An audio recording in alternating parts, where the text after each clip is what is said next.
Je disais qu'il est important de savoir que ne peut rien obtenir sans rien mettre. Autrement dit, j'étais en train de parler de cette graine de semence-là, où lorsque un cultivateur veut obtenir une récolte du champ, en fait, une récolte de maïs, il part d'abord d'une graine de maïs.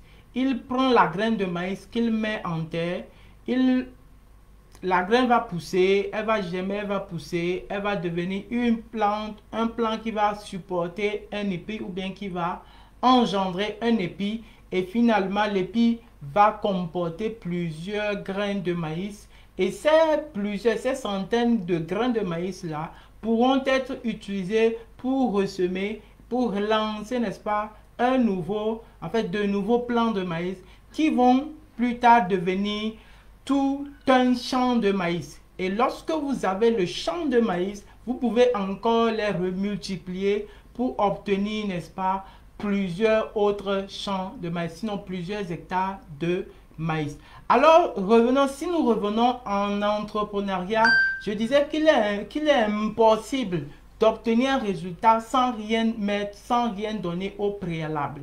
Du coup, qu'est-ce qui va se passer lorsque vous voulez obtenir du résultat, n'est-ce pas, en entrepreneuriat? Il est important de savoir qu'est-ce que vous vendez. Vous devez mettre toujours et toujours quelque chose en valeur.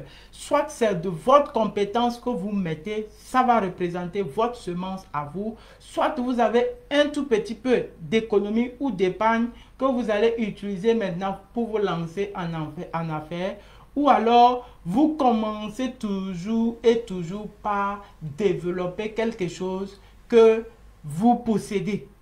Ça peut être en termes de monnaie fiduciaire ou alors en termes de compétences, comme je le disais tantôt, ou ça peut être votre façon, en fait, votre courage que vous avez à aborder, n'est-ce pas, les difficultés, tout et tout.